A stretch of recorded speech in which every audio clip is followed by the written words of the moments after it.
Tentu menimbulkan ancaman terhadap berbagai kemungkinan, dari mulai resesi bahkan inflasi bisa terjadi.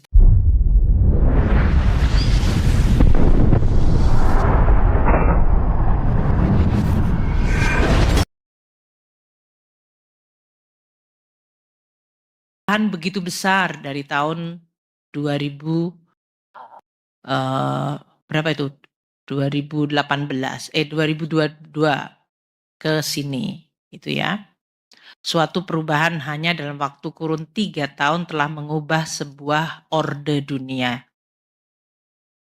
Ini tentu memberikan implikasi sangat besar, sangat fundamental. Dan oleh karena itu Presiden Prabowo selalu mengingatkan kita harus menyiapkan diri, menguatkan diri. Karena dunia memang tidak dalam situasi yang biasanya kita kenal. Menjadi sangat unilateralis dan harus mampu kita jaga kedaulatan dan kepentingan Indonesia.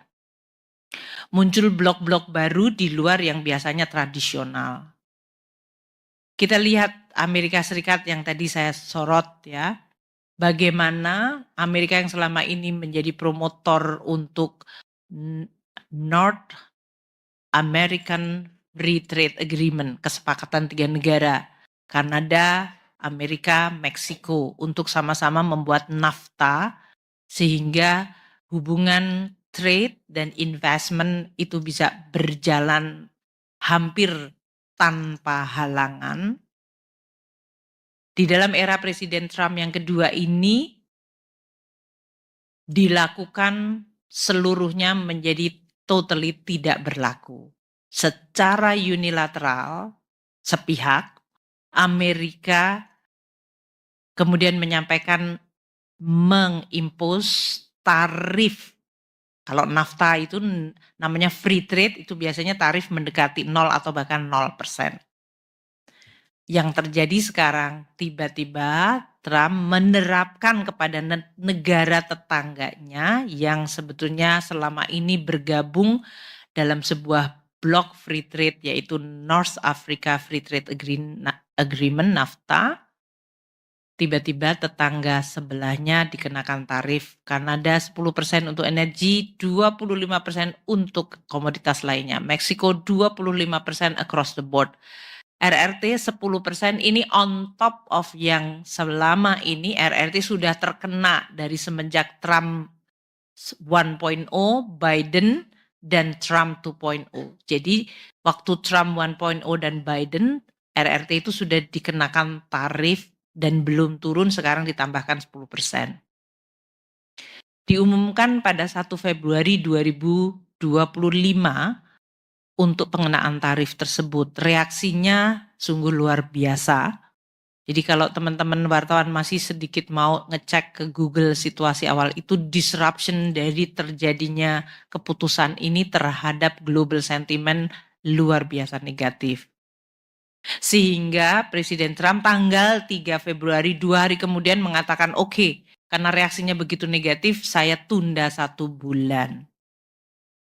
Waktu itu kemudian terjadi, lega, mungkin kita bisa work out. Pada tanggal 4 Februari, RRT karena tidak mendapatkan penundaan, jadi yang ditunda hanya tarif untuk Meksiko dan Kanada, dan itu pun hanya untuk 1 bulan. Tanggal 4 Februari, RRT yang sudah dikenakan tarif mulai 1 Februari melakukan retaliasi, balasan, dengan menerapkan tarif 15% untuk import coal dan LNG dari Amerika Serikat dan penerapan 10% dari import crude, mesin pertanian, kendaraan, dan truk dari Amerika Serikat. Perang dagang terjadi. Kalau kita biasanya mengenal perang militer, ini perang dagang terjadi. Satu negara secara unilateral melakukan tarif untuk men-charge lebih tinggi, negara lain melakukan retaliasi. Jadi medan perangnya ada di perekonomian. Kemudian ini belum selesai, tanggal 10 Februari Presiden Trump menerapkan tarif lagi untuk spesifik besi, baja, dan aluminium. Tarifnya 25%. Any besi, baja, aluminium dari negara manapun masuk Amerika kena tarif 25%. Dan karena ini menimbulkan reaksi negatif, negara lain juga akan melakukan retaliasi. Tanggal 13 Februari Presiden Trump mengumumkan kalau terjadi retaliasi akan dilakukan reciprocal, dibales lagi. Jadi ini adalah sebuah language, bahasa yang mengatakan tidak ada perdamaian di sini.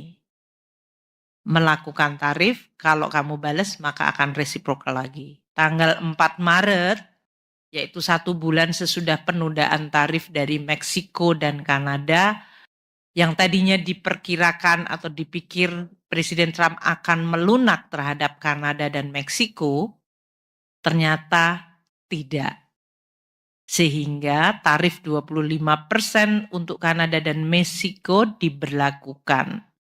Dan untuk RRT karena sudah melakukan retaliasi tanggal 4 Februari dengan menerapkan tarif 15%, maka sesuai dengan tarif reciprocal yang dilakukan oleh Amerika Serikat yang diumumkan 13 Februari, maka RRT yang sudah dibales lagi dengan menambahkan lagi tarifnya 10% untuk komoditas dari Tiongkok. Kemudian Kanada tanggal 4 Maret kena tarif, maka pada hari yang sama Perdana Menteri Justin Trudeau yang waktu itu belum resign mengumumkan retaliasi, dibales dengan menerapkan 25% tarif untuk berbagai produk import dari Amerika Serikat. Dan ini tentu menimbulkan ancaman terhadap berbagai kemungkinan, dari mulai resesi bahkan inflasi, bisa terjadi stagflasi, ekonominya melemah tapi harga tinggi karena tarif. Di tanggal 10 Maret sekali lagi untuk RRT dilakukan pelaksanaan tarif 10-15% untuk produk makanan dan pertanian, serta pembatasan ekspor dan investasi dari 25 perusahaan Amerika Serikat. RRT dalam hal ini membalas kembali.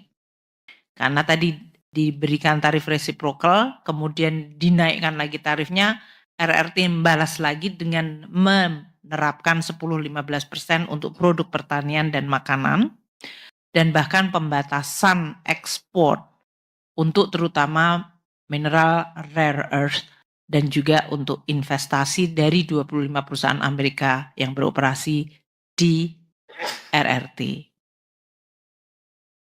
Tanggal 11 Maret akan diumumkan tambahan 25% tarif untuk aluminium baja dari Kanada. Ini untuk membalas tanggal 4 Maret. Jadi teman-teman wartawan melihat ya, yang ini yang disebut the war game adalah sekarang di bidang ekonomi. Trade yang tadinya berdasarkan rule base sekarang bisa secara sepihak diubah. Dan Presiden Donald Trump dalam hal ini memang mengincar negara-negara yang memiliki surplus terhadap Amerika atau Amerika defisit terhadap negara tersebut. Di sini yang di tengah ini adalah 20 negara yang mencatatkan surplus terhadap Amerika, artinya Amerika defisit terhadap negara ini. Indonesia ada di nomor 15. Kalau kita lihat Tiongkok, Meksiko, Kanada ini walaupun angkanya 73,7 ini lebih karena tidak hanya perdagangan tapi juga masalah imigrasi dan juga fentanyl, yaitu masuknya opioid yang telah mengancam kesehatan di Amerika Serikat. Nah, kita lihat jadi negara-negara yang punya surplus besar, makanya kita lihat Tiongkok sudah kena, Meksiko kena, Vietnam yang kemarin datang ke Indonesia, ini akan menjadi target yang cukup nyata. Untuk negara-negara European Union juga sudah dilakukan langkah-langkah untuk tarif, karena mereka sudah mengumumkan retaliasi dan kemudian akan terjadi back and forth. Jadi kita lihat Jerman, Irlandia, Kanada tadi ya. Bahkan untuk Jepang dan Korea Selatan. Ini adalah yang harus kita sekarang teliti dan waspadai. Kalau diberlakukan kebijakan tarif kepada semua negara surplus, Indonesia ada di dalam ranking 15. Dan ini akan berpotensi menciptakan tadi biaya dari supply chain sektor manufaktur dan terutama untuk sektor digital yang akan meningkat. Rantai pasoknya juga akan mengalami disrupsi, harga komoditas mengalami volatilitas, dan sentimen market akan terus-menerus terayun-ayun volatile seperti yang terjadi pada minggu-minggu atau 1 bulan terakhir. Ini menimbulkan semua negara yang sekarang berpikir peta dunia dari sisi ekonomi seperti apa. Keputusan mengenai investasi, relokasi, dan juga rekonfigurasi dari rantai pasok. Karena ternyata selama ini yang dianggap aman, bahkan kalau kita mengatakan friendshoring, itu sekarang tidak ada friend lagi. Gimana kurang friendnya Amerika dan Kanada itu? Jadi tadinya disebutkan, oh kalau kamu berteman kita aman. Ternyata definisi friends tidak ada lagi di dalam konteks hari ini.